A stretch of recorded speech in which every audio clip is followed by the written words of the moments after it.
Welcome to the podcast. We talk about all the things that are hidden in the shadows. This is Isaac. This is Megan.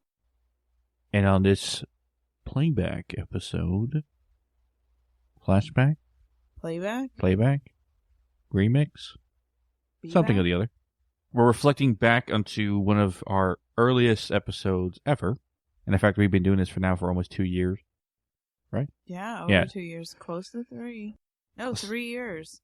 No, July will be 3 years. Yeah. Some of our earliest episodes that we ever recorded don't have the best recording or not the best quality. But some people probably don't go that far back in our catalog unless you want to go back that far. But one of the most infamous things that we ever talk about, that I bring up on consistent interviews and stuff like that, is my ranch. The family ranch that I grew up on when I was a kid. And the ranch that I experienced everything underneath the tree when it comes to paranormal. Except for the gnome that was here. But no, from cryptids, from ghosts, from possible demon things, from an alien sighting, stuff like that. Everything happened to me there. And I've talked about it in different stories, and ghost stories 1 through 4. And not just myself has experienced things in the ranch. My family has, and even friends I've had over at certain times have experienced at this ranch. And we thought about going back to it, maybe reflecting on some old stories, but along with talking about the town that this ranch is in. My town that I grew up in back when I was in high school. We'll say this, from elementary school to high school, I went in this town. So basically I grew up in this town, the town of Blanco, Texas, which is about an hour north of San Antonio, Texas, about 30 minutes away from Spring Branch, where you lived for a good period of time. Yeah. It was considered a pit stop town for the longest time, which is true because there was only one stoplight in town. When I left, there was 2. We got one of our first fast food places, I think. Oh my God, you What? almost said fat food. Fat food? Well, what is fat food? Fast food place ever, which was Sonic.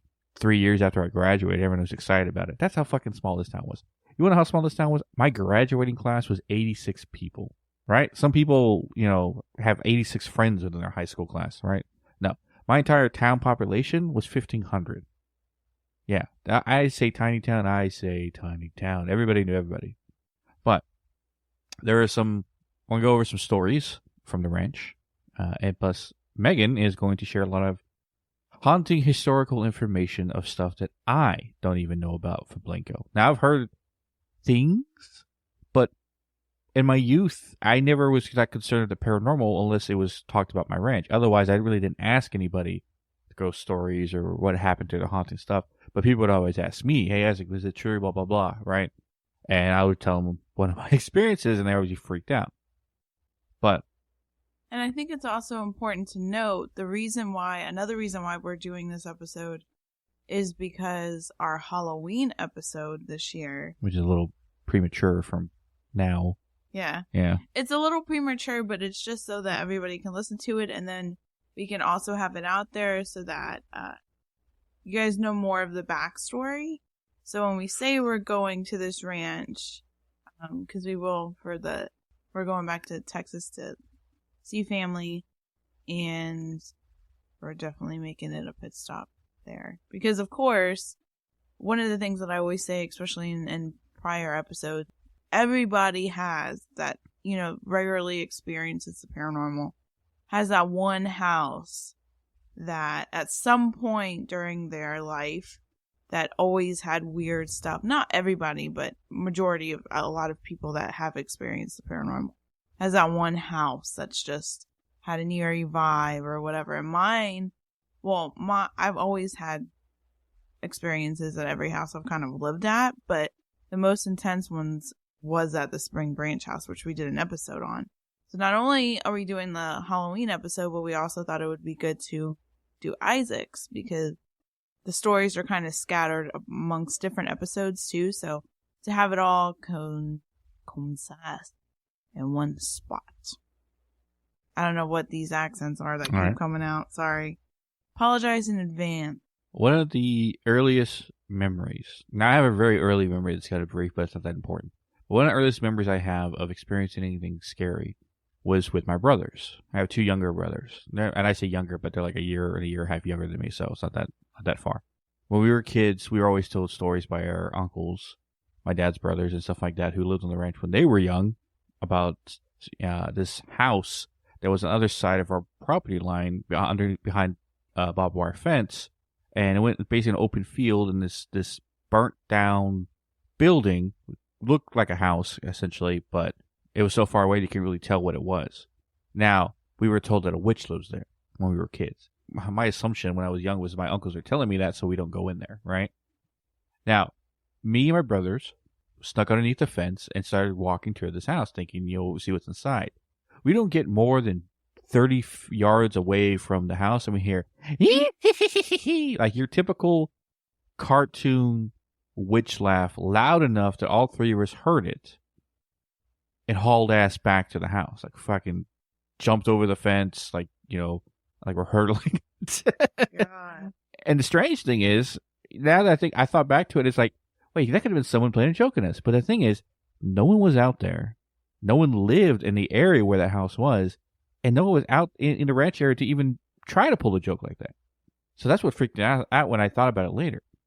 Now, several years later, I think I was in high school, a freshman, and Gabe was my second youngest brother, my youngest brother. They were like middle school. And it was summer, and we were basically staying up late, nothing to do, and we decided, hey, let's go get our video camera, which was one of those old 90s ones, the big ones you carry on your shoulders. Let's go record at night and see if we can see anything at the house that we saw when we were younger, right? So I think we went outside. It was night. It's like maybe like 1 or 2 in the morning. I think my youngest brother was handling the camera, so it's worse quality than Blair Witch. And I think I picked up an axe and my brother picked up a machete because just in case we run into anything, right? My second youngest brother was a little further down the road because you have to go down a dirt road. And if you imagine walking down a dirt road, the fence is to your left and then everything else ranch-wise is to your right. Big old opening, everything like that. So that fence to your left, across that fence is where that house is that we were told the witch lives and all that. Now, we're walking down the dirt road and my second youngest brother gets further ahead of me.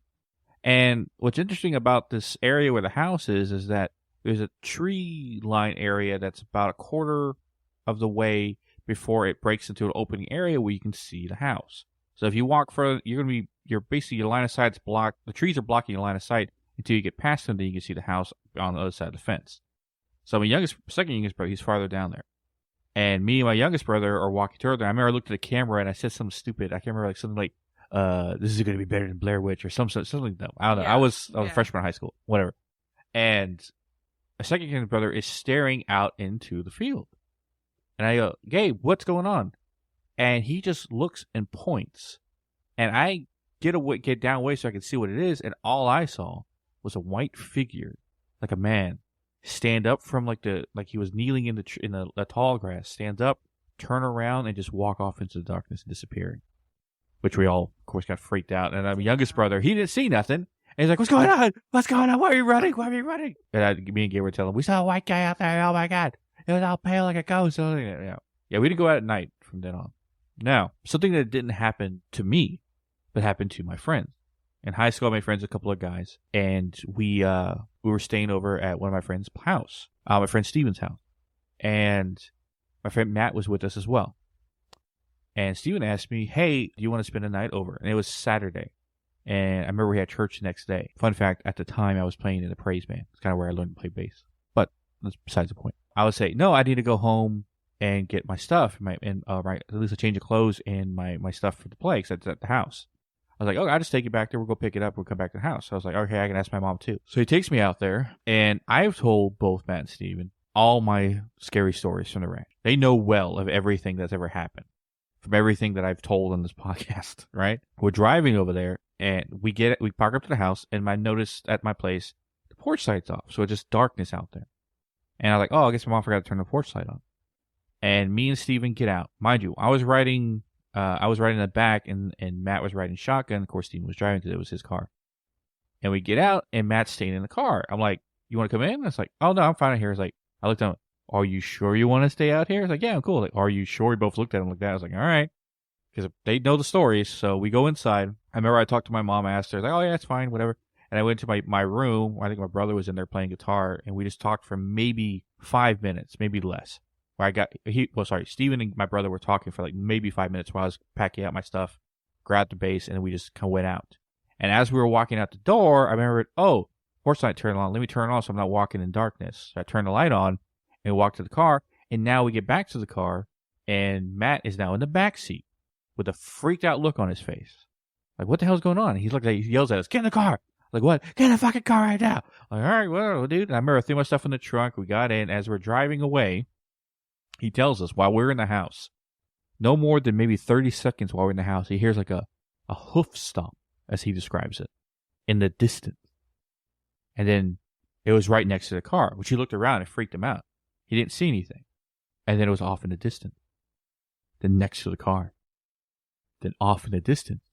Then next to the car. He was getting freaked out because he couldn't see anything. He kept looking around, trying to see where it's coming from, thinking it might be a horse or something walking around out here. He didn't see anything, and he started getting freaked out. So he jumped in the back seat so he could see everything at perfect, so nothing's behind him. Essentially, he started getting freaked out to a point where he jumped down underneath the seat, so he can't know nothing can see him in case something is getting close. And while he's down there, he hears like a tink, like a long claw scratching into the side of Steven's car. And he said he was about to start slamming the horn when I turned the porch light on. When the porch light came on, it all stopped, and it was when we came out there, that's when he was all freaked out. And funny thing is, as he's telling the story, as we're driving back into town, because mind you, where my ranch was versus in town was about, I want to say about 10 miles out of town. So it was about maybe a 15-minute drive from the ranch to in town. So I went out in the boonies, essentially, right?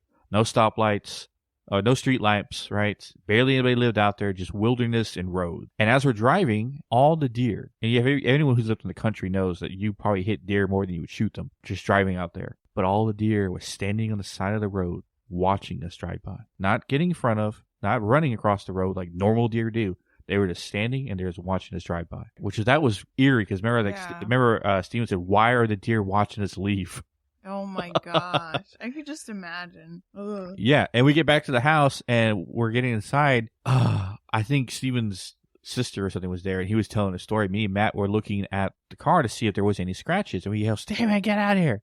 And we noticed almost like someone had like a safety pin, that thin of a scratch from one end all the way to the other, scratching his car. And after that, yeah, they didn't come to the ranch anymore after that because the second time, this is, again, shit didn't happen to me. This is what was told to me. I think it was a senior year of high school. And Steven, mind you, I didn't have a car the whole entire time. So anytime my friends wanted me to go hang out with them, I was like, yeah, I can. Just give me a ride home or let me stay at your place until next day because I know what that. I forgot what the reason was, but Steven had to drop me off at home. And it was at nighttime, which he didn't want to fucking do. Oh my god! But he had to because we stayed out, I guess, later than we had to. So he drops me off. I remember as he dropped, he's like, "Get out of the fucking car! I want to hurry up and leave already." I was like, "All right, dude, see you later." And he was driving. Now the way, if you could imagine, the way the road works to my ranch is you drive straight, you get on the highway, you make a right, and you drive straight down a dirt road, single lane dirt road that goes about, I want to say 100 yards. And then it makes a perfect right angle turn. And you go down that for maybe 30 or 40 yards. And then you make another left angle turn, goes into the opening area of my ranch. And then it's like a crossroads. You go left, you go to my grandparents, you go right, you go up to my place. But in that area that's not in our fenced in road area, because both sides are fenced in, there's a giant open field. Say if you're driving towards the house, it'd be on your right. So as you're leaving, it's on your left. Giant open field, nothing but tall grass and woods, right? And it's opened enough that if the moon was shining on that night, you would see that whole field light up and see if anyone was there. That's important.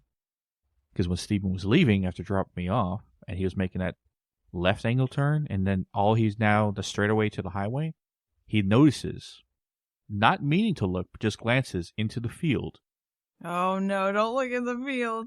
Sees a white figure standing in the field watching him. The same white figure I described to him when I was a kid. He says I owed him money for his shocks because he hauled ass down a dirt road. Mind you, you need to take this road easy because there's a lot of potholes and bumps and stuff. It wasn't the best taken care of. We tried to repair it many times. But his car was not meant for off-road, let's say that, right? It was like a 82 Lincoln. Yeah. A teenager car in a poor town, right? Anyway. Hauls ass down the road, like hitting the bumps as hard as he can. He probably ruined his shocks, so he was saying. But as soon as he saw it, he freaked. He like shot down. Because the next day I saw him at school. I think he's telling me about it. And like, oh, I'm never going back there ever again. I don't give a shit. And you don't get a ride. You take it to somebody else. You don't get it from me. Like, or drop you off during the day. I'm never going back. But yeah, those are 2 encounters that happened to me. Now, another encounter that didn't happen to me. We'll get into shit that happened to me, but I want to talk about the ones that didn't happen. I made friends with an older guy at the time named Rob. He was, when I was a senior in high school, I wanted to be a pro wrestler. And I wanted to start lifting weights. And there was a guy who went to our church who was a power lifter. He lifted weights and stuff like that. So he would train me and working out and stuff like that. And strength training and bodybuilding and stuff like that. So that's how I became friends with him. And granted, I think it was 18. He was like 30 something. So he kind of treated me like a uncle or like almost a dad figure sometimes. We go work out late at nights because that's when he gets off work, and we work out. And I work after school, and he would take me home. That's the way it worked for a guy about good until I think I worked for him in the summertime too. Construction job and stuff like that. And he drops me off one night, and as he's leaving. So this happened to Rob. It's happened to Rob. Oh my God. Right? And he says he is not 100% sure it was something, but the fact that when he dropped me off another time and during the day, he says he never saw that thing again, tells me it might have been. So he's not 100% sure, but when he dropped me off, he made it out of the ranch without seeing anything.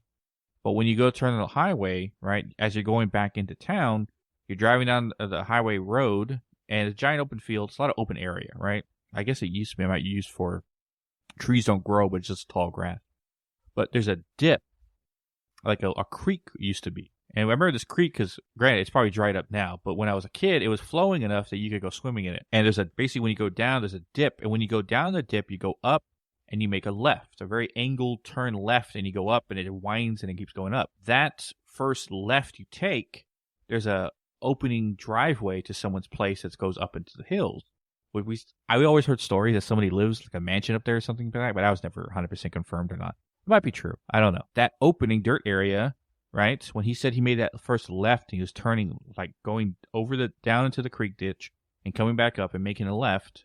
He noticed the white guy, the white figure, but it looked like he was hunched down on the ground, like if someone was like with like was squatting, like sitting on their like not sitting on their ass, but like, you know, I guess like how it's a bad example, but like how some people can like sit, like standing up, like squatting essentially, right? Oh yeah. Not like a squat. I guess like what Killian does.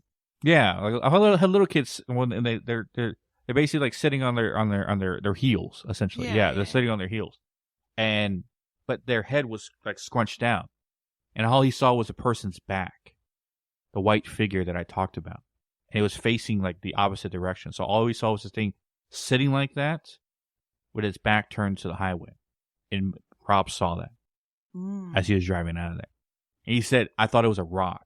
When he first glanced at it, but the second he looked at it again, he could see like the back, like the spine, like the bones in the back. And I could confirm, because I've met Rob before. He is one of those types of people that I feel like the paranormal, it would have to be like concrete evidence for him to believe it. And so for him to say like, hey, something weird happened, that's a lot. That's saying a lot.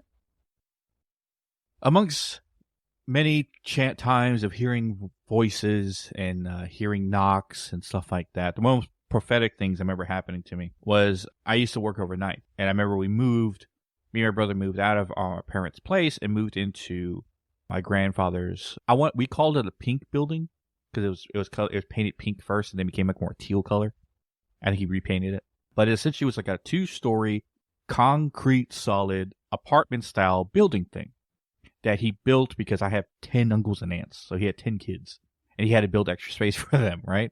But granted, at the time I was a teenager, they were all grown, moved on, living in other states and stuff like that, have their own families and stuff. So all these rooms were left unavailable. So we made a deal with my grandpa, say, hey, can we live up there? We'll pay you rent and stuff like that. And they're like, oh yeah, it's fine.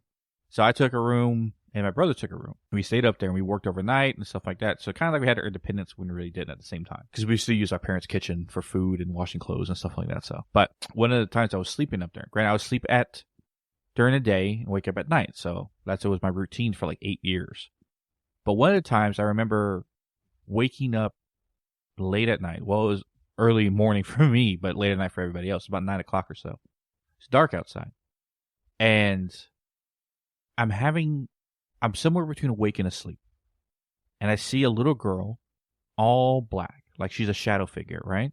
But she's in detail. I can see the designs in her dress, a Victorian style dress with lace, but it was all black, like a shadow. And she's hitting my nightstand with her fist, like, wake up, wake up. And then I hear with a very low, evil tone, wake up. And slam, like, wake up. Right? It slammed my nightstand. That instant woke me out of my sleep, and I woke up and I looked. It's scary in its own sense to have that kind of dream.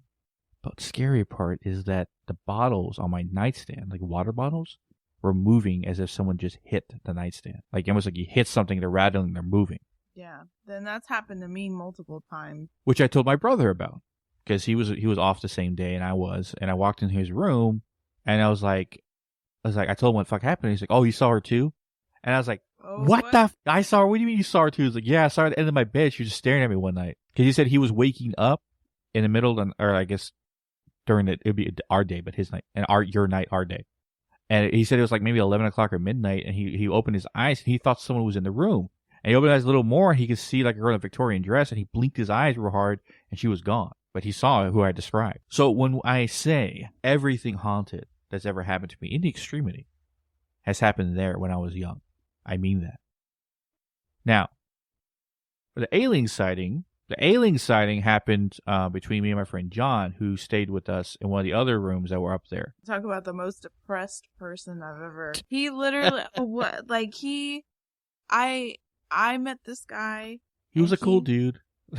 This guy never smiled. Like, he was like, I hate to say it because who knows, maybe he really was depressed or sad, but like, he was just, there was no expression, just like a sad look 24/7. Yeah, unless we never got any fucking sleep because we were always damn tired and stuff like that. And you always saw us when we were just like getting off work. We're like, we're tired, we don't give a shit, just whatever. But now he lived with us for a little bit. What was cool is that me and him, all three of us, my brother and him, were in a band for like, I don't know, 8 months or so. We played together for a while. We never played a show with that band. We practiced many songs, but never got the show. He was a musician. That's how we became friends. We worked with him and stuff like that. And he said, "Hey, I got you guys got a place where I can live." And we talked about Grandpa about it. And he remember charged him more rent than we charged him. But of course, he didn't get the family discount. But some of the nights that we get off work early, he would sit on the porch and smoke a cigarette. There was a porch upstairs because all our rooms were upstairs, right?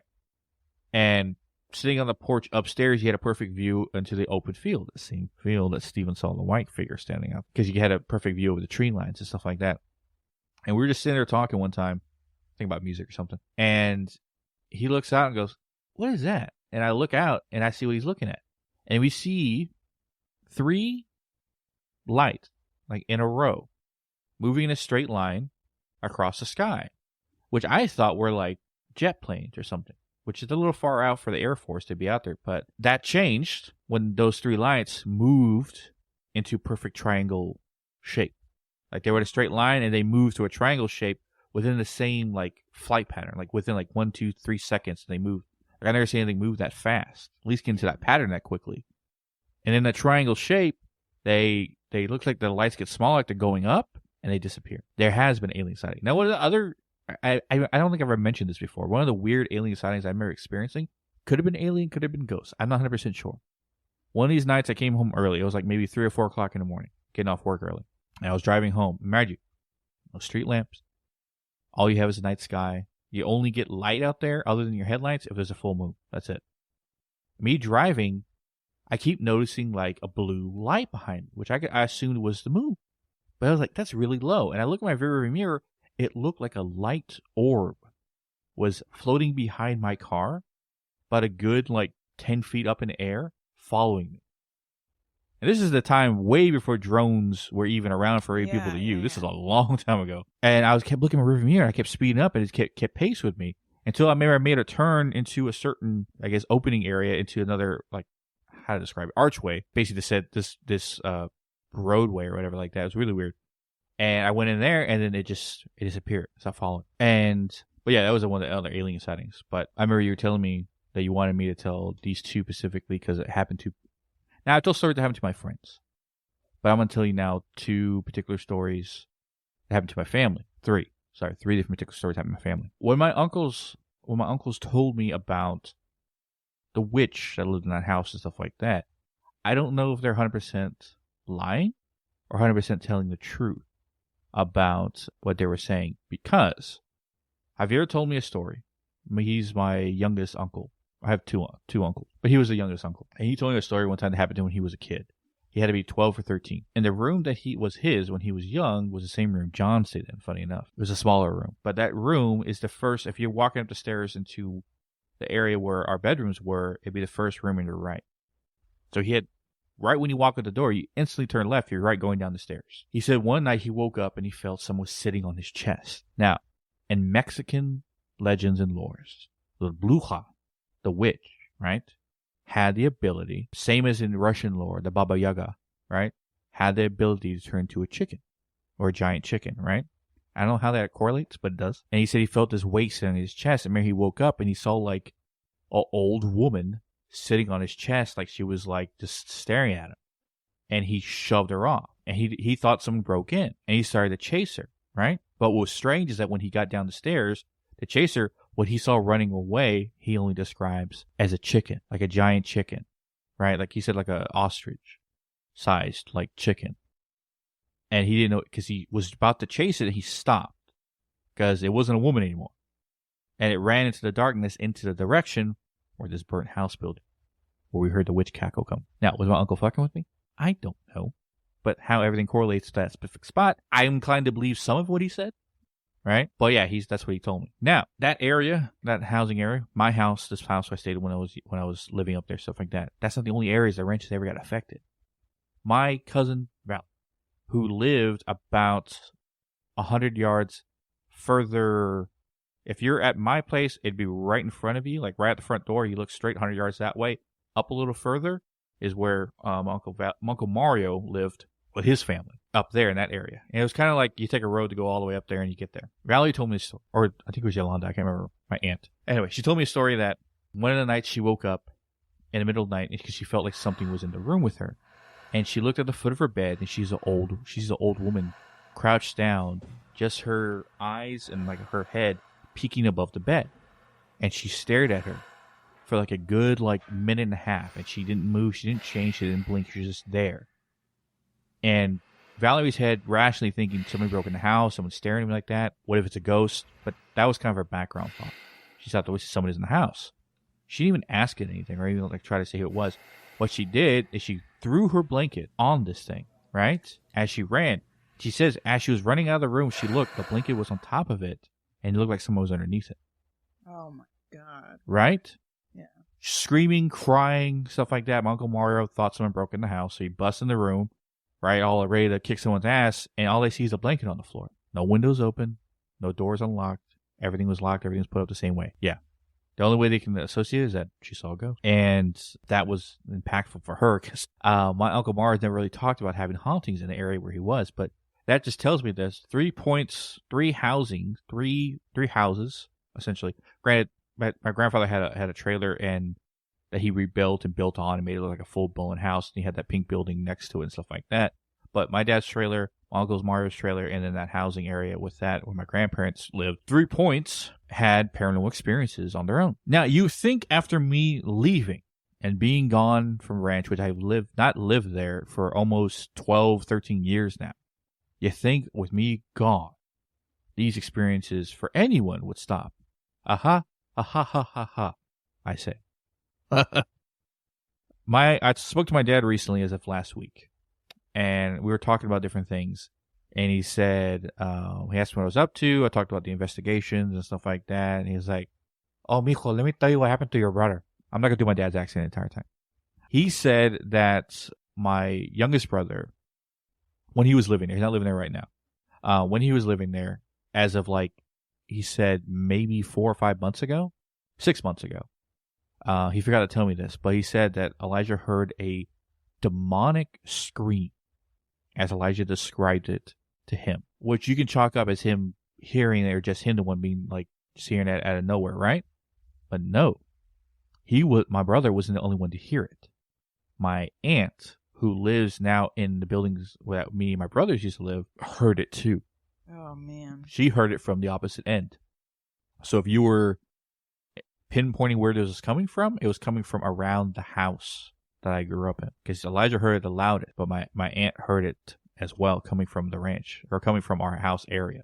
My dad never heard it. And I can preference with saying, I know I've said it like a couple times, episode, but Isaac, out of all his family, Isaac is the most probably into the paranormal. Everybody else is pretty much like, I've got to have some concrete evidence to see something. You know what I mean? So the fact that these people have experienced and like have said like, yeah, I experienced this. It's got to be some legitness to it. It's not like made up, because they wouldn't. They have to have something concrete. You know what I'm saying? So, anyways, I just want to say that from like technically I would be in like an insider's perspective, but like from somebody that knows these people. Which the stories I've told from the ranch to other people I've met and talked to, from other paranormal investigators, from other psychics, they all come with the same conclusion. They want to investigate that place. Yeah. Right?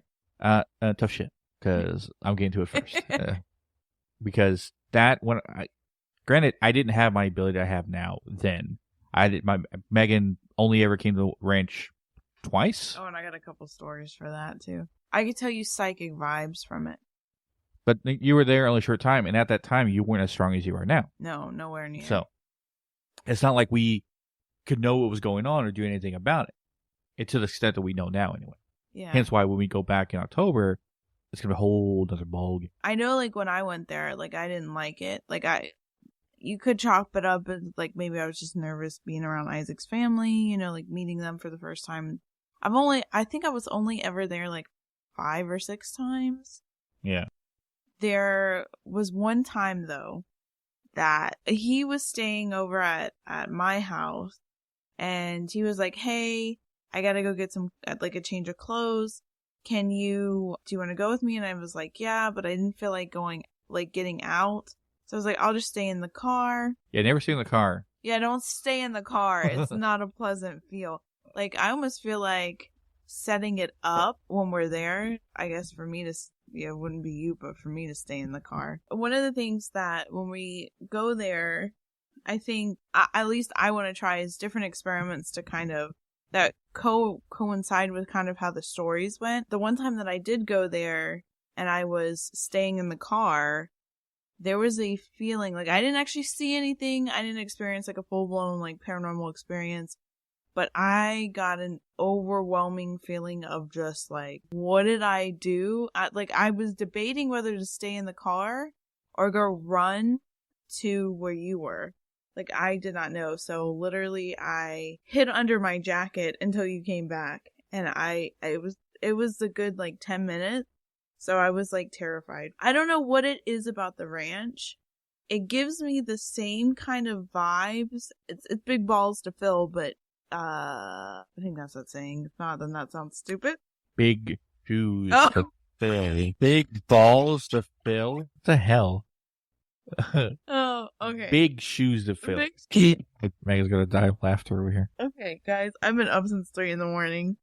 Anyways. Big shoes to fill. Big shoes to fill. In comparison to what? I think it's similar to Skinwalker Ranch. I was just about to say, like, I don't even think there's skinwalkers there, though. But I wouldn't be... No. I wouldn't be... I didn't... Well, now that you bring that up, I think it's the last story I want to tell. Amongst the others, because we could take the next 2 hours just me telling everything that's ever happened. Right? I haven't barely scratched the surface, but you brought up the whole idea of Skinwalker Ranch, never noticed for alien sightings, cattle mutilation. Granted, my grandfather had cattle, but like 3 cows. That was it. And he only had later in his retirement and stuff like that, his age.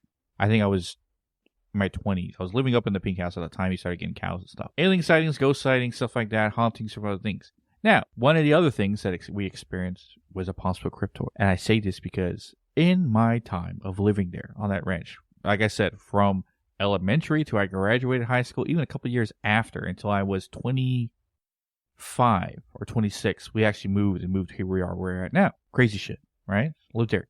Never heard this kind of animal before. if it was an animal. One of the summers, I think I was 11. No, I was either 13 or I was 9. Because a period of time where we were in Tank for a couple of years, we lived in California. But this is why we were there. We started hearing, it's like the sun's setting down. It was that kind of time of day. We started hearing what sounded like screaming of an animal and dying in pain off in the distance, about a good mile away. It was so fucking loud. And I was asking my mom, what is that? She, oh, it's probably a wounded animal or something. It kept getting closer to the house, minute by minute. And then within an hour of time, it was where it was, almost next to the house. So loud, I could see the glass vibrating on our window to a point where my mom yelled at my dad to go get rid of whatever that is. To me, what it sounded like, because it was so high pitch of a scream, I haven't heard like a wounded dog sound like that, or a coyote, or any other animal. You would have sounded to me in my young little brain, like after watching Jurassic Park, it sounded like a pterodactyl, right? Like a dinosaur, like a high pitched screaming of a dinosaur, right? I remember my dad went out to his truck or in his area around the garage area, assuming to get a gun. This is Texas, everybody's got one. And I remember I opened the back door where this thing was coming from, right? Because behind our house, the back door area, there was of course the fence line where our trailer was maybe less than 10 yards away from the fence line, and there was just woods, right? Woods that went off for about a good several acres or so. And I was looking to see if I could see what it was, screaming out there in the woods. And all I remember looking out there and seeing nothing because it was about dark. And I hear, bow, bow, bow, bow, in the direction where this thing was coming from. My dad had I think he had a 44 Magnum. And he was just firing all his rounds in the direction where it was. That scared me more than what was going on because it was out of nowhere, right? And all I hear, mind you, the door's open. I'm staring out in that direction. I don't see anything. I hear running away. The thing instantly stops screaming. And it runs away. I don't know if my dad hit it or it just got scared because of the gunfire. But when it was running away, I never heard anything sound like this. It almost sounded like it had very long feet. Because it was like a slap, rush, and then like a boom, slap. Like a heel, like a doom, slap, doom, slap. Like it was like running like that. Like the heel hit, and then maybe 1 second later you hear the foot hit. Like the ball of the feet slap against the ground. Almost like a rabbit's foot. How rabbit's feet are really long, but imagine like a giant-sized version, right? Running on 2 legs. Doom, slap, doom, slap, doom, slap, doom, slap. Like it was a really weird. Like I've never heard anything run like that before or sound like that running through the leaves. And then the next morning, me and my brother went out to see if we could see anything, right? Any footprints or blood or something. We were kids in the country. We had nothing else to do, all right? And we're poor, so we had like one video game system with like 4 games. We played through them already, right? And really, people like, why would you go out there? We had nothing else to do. We were bored, right? We went out there looking through the tree lines, and we saw a few scrape marks of where my dad's bullets hit through the trees, like bullet holes, and then where the bullets scraped against the trees. Didn't find any footprints, mind you, but we saw the path it ran because the leaves were torn up in that direction of where it was running, and it ran into the woods and made a turn left into the deeper part of the woods where it went up into the hill. And we never heard that thing again. But yeah, it just kept getting louder and closer, louder and closer, louder and closer to us, like right next to the house. And then it took my dad just firing 6 shots in the direction wherever it was. He didn't care about hitting anybody because there's no one out there. No one lived in the area. So you could fire a bullet and it would never hit anybody. So that's, if you want another idea comparison to Skinwalker Ranch, the thing is, no one knows about this shit because no one ever reported it. None of my family members, they ignore most of this. They grew up very Catholic, so their disbelief into the paranormal was very high. Even though majority of the stuff I experienced myself, along with my brothers, I don't think my sister so much. I think she probably just ignored everything, or that she never told me any stories. My dad experienced a couple of things. Other seeing a shadow figure in the hallway of where my brother's rooms were in the house, but he was in the house by himself. And he thought someone broke in. He just looked down the hallway, blinked really hard, and it was gone. But there was a shadow figure standing in the hallway. So my dad's even seen things. He chalks up to him dreaming or being, I don't know, mijo, I was barely awake. I don't know. Every impression I do my dad exactly how he sounds. Yeah. But what I want to know now is that you were doing some research on the town that I grew up in. And some of the correlations to what might be behind why the ranch is haunted you found, amongst other things that is in our town. I guess just to give you guys just a little bit of history on Blanco itself, because obviously history plays a part with the paranormal. So kind of understanding that whole land. So like Isaac said, Blanco is a small town. It was founded in 1853 when a group of German settlers arrived in the area. And if you remember the Spring Branch episode, that was also mentioned. During the Civil War, Blanco was occupied by Confederate troops who used the town's courthouse, where we got married, as a hospital, which I did not know. Nor did I. The Yeah. most famous thing about that courthouse is a scene from True Grit, the one with Jeff Bridges in it, was filmed there. The courthouse scene was filmed in that courthouse. Yeah. Yeah. So after the war, the town slowly began to recover, and by the late 1800s, it was thriving. They did have an arrival of a railroad that boosted the town itself. Some more people were making their way to Blanco versus before. And Blanco did have, like, throughout the years, some murders that occurred. I don't think anywhere near your ranch, but there was a couple feuds between families, like the typical, like, and that's the thing to understand too, is like a lot of that area is, because I think right next to you, the research that I did, I reached out to, I guess what you would call it, like the archives, the county, like what the land is, and they have not reached back out to me yet, but I want to figure out like what exactly your land was used for, or like what the history on the land was. There is a bunch of cattle ranches near your area. So yeah, so there was local, apparently deadly feuds between families in the early 1900s. There was a railroad that kind of brought more residents in, and then like the ranch areas and stuff like that also brought more people. The thing that I found super interesting was the urban legends that kind of popped up. I literally looked on Facebook posts, I literally looked on Reddit forums, I looked on different things to find some of these legends, and like I said, they're urban legends, so Which some I've never heard before. yeah. So one of the things that I was telling Isaac, for whatever reason, and I didn't even know the story beforehand, but I keep telling him about the Blanco River, because some of it actually, isn't that at the beginning part of your ranch area? Doesn't that flow in the Blanco River?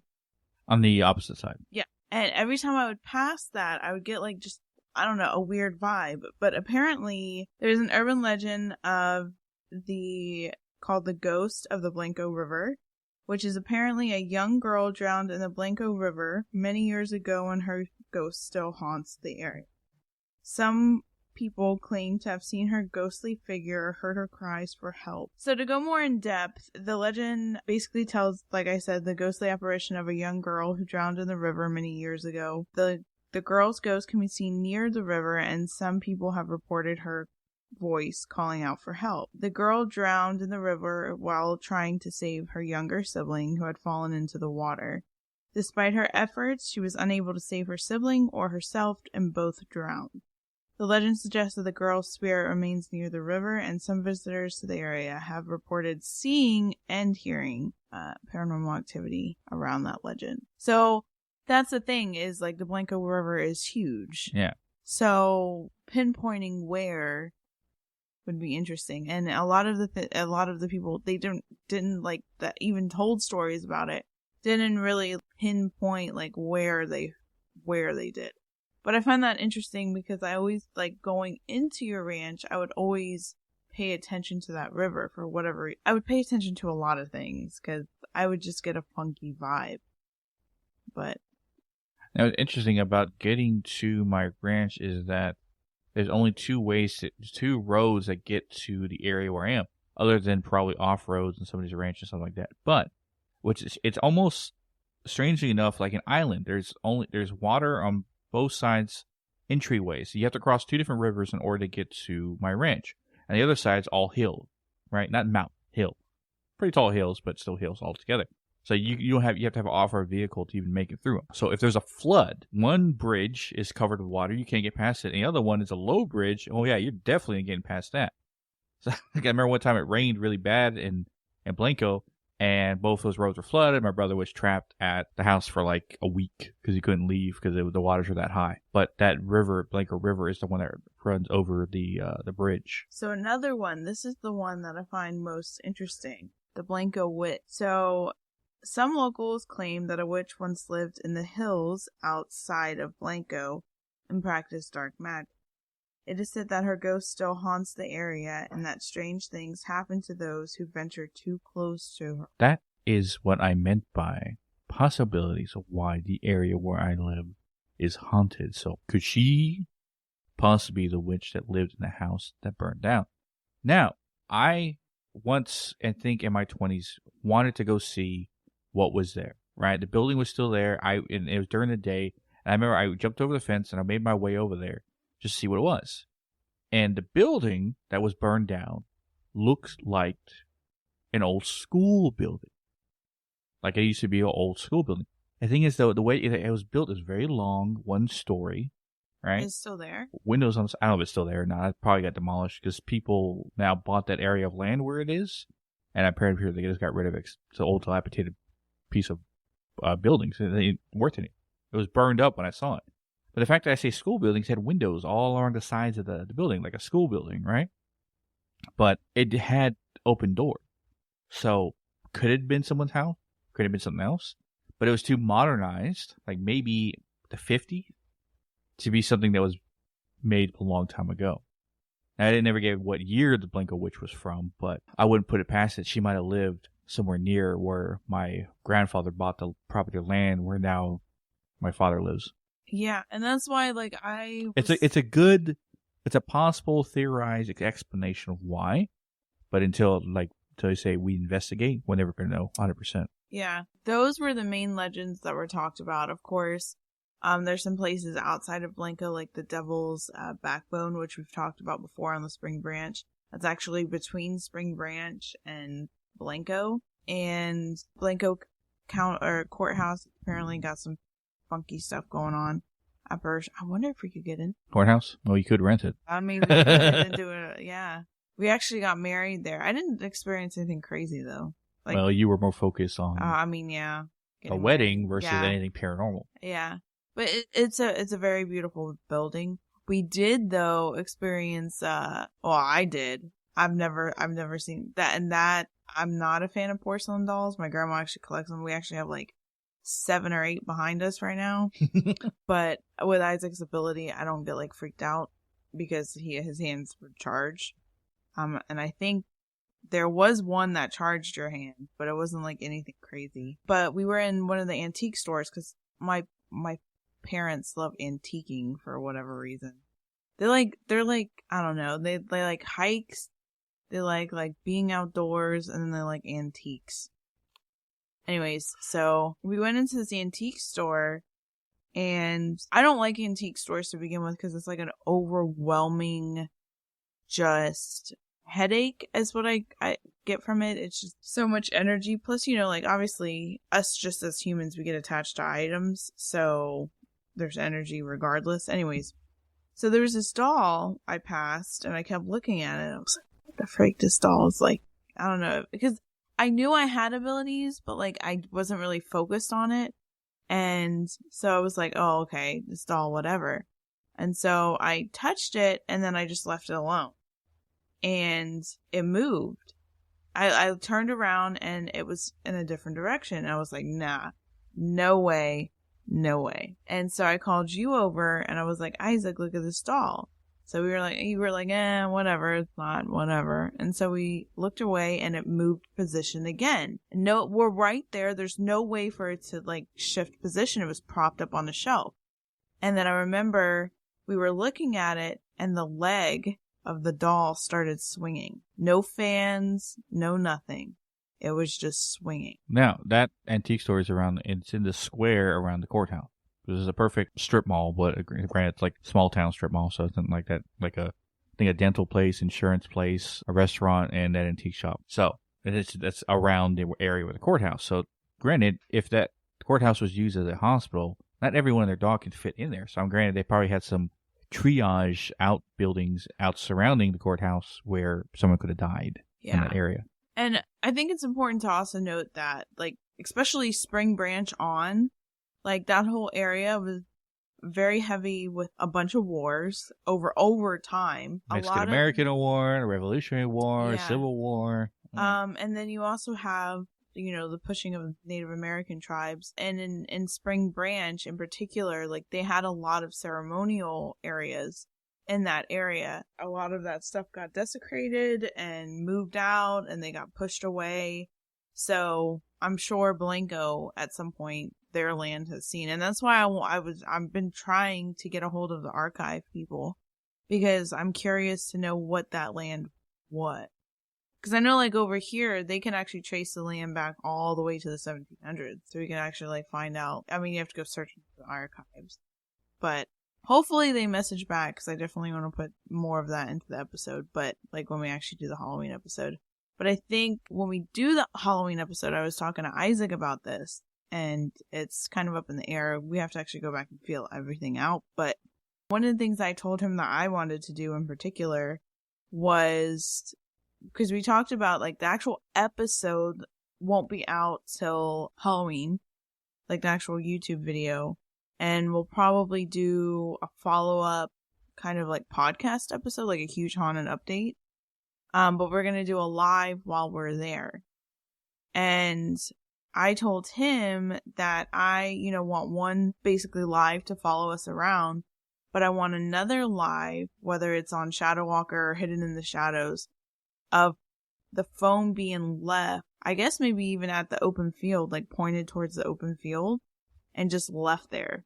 So you guys would be like, we wouldn't even be around, like, if we're walking around another part of the property. We basically leave. So we get a bunch of messages. There's something there. There's something there. We saw it. Yeah, Oh. yeah. So, but I don't know. I've been getting that. I've gotten it in a dream, and I've gotten it in multiple visions. So for whatever reason, I don't know, I'm getting told to do that. So that's one thing. And like I said, probably trying to not lure things out. I just remembered. Yeah. This is a ghost story from inside Blanco, from someone's experience.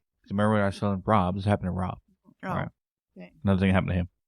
Because I remember some of the stuff that happened to Ranch, and he told me it's the only time he ever saw a ghost. Like, clearly, right? He shared a backyard with his neighbor. So the back of his house and the back of his neighbor that was across from him, like the other side of the street, they shared a backyard together. So butt to butt, essentially, they shared in the yard in the middle. And there's a tree, and there's a picnic table underneath the tree that he knew the family, he knew the people who lived there, the couple, that they would go out and smoke and stuff like that. So one night he got home late, 11 o'clock at night, and he was taking the tools out of his truck, and he was putting it in his shed in the back, and he noticed somebody sitting in a white shirt sitting at the table. And he calls out to the guy's name. I don't remember the guy's name. I think it's Pete or something. He's like, "Hey, Pete, what are you doing out here this late? You're never out here this late, right?" You remember seeing that. And you see that white shirt just, like, mist away, like it evaporates. And he looks at it and goes, and he says, freaking, he runs inside. Dang. He put his tools up real quick and got inside the house. He's like, what the hell? And because he's like, he clearly saw someone sitting there enough that he thought it was his neighbor just sitting out there. But it was like, it was late. It's like, you never out here this late. What are you doing this late? And I was like, dissipate. Dang. Yeah. So Blanco, Yeah. other than what's happening in my ranch. Yeah, I bet you we can go To investigate, we're better off just investigating around the building. I'm sure you could probably stay in the square, right? Yeah, there's no reason why you wouldn't be in the square. He makes fun of me because I always get nervous, like, oh my god, is the cops gonna get called on us? Every time we, No, like, I just stop say my and- last name. They're gonna be like, "Oh, you're Felix's son or Gustavo's son," or like that. So Yeah, I don't know. my family last name holds merit in that town. Yeah. So, but the ranch is definitely gonna be. We should have some really good equipment by then. So look forward to that in October. I know it's far away, but we'll It's keep gonna come- promoting it the yeah, time we it's- get close to going. it's probably gonna come quicker than we anticipate. So But I think that wraps us up. Next week is my idea, which I've heard on several different podcasts talking about it. And now at the rise of current technologies, it makes sense to kind of talk about it. Not saying it hasn't been talked about before, but it's becoming more of a prominent thing during these days, especially this year. I want to talk next week about AI, right? Artificial intelligence, stuff like that, because right now it's being used a lot by different people. And we're using it right now for information, for someone to research stuff for us and stuff like that, or even write our papers for us. And this is just the beginning stages of what AI can do for us. There's so much more that has potential of doing. But a question that was asked, and I'll give the answer in the episode next week. Can AI, at its full integrated technology in its existence, can AI have a soul? And that's the question most people ask. Like, what do these, if an AI gains a personal intelligence, have its own personality, its own mindset, its own conscious thinking, does it have a soul? That got me thinking. But we'll talk about that next week. But as always, guys, you can catch our social medias at Hidden in the Shadows Podcast on Instagram, Hidden the Shadows 6 on Twitter, Hidden in the Shadows Pod 2. Oh. What is it? Hidden in the Shadows Podcast 2. Hidden in the Shadows Podcast 2 on TikTok. Our links to all our social media and all ways you can listen to us at hiddenintheshadowspodcast.com. But as always, we'll catch your weirdos in the next one. Yeah.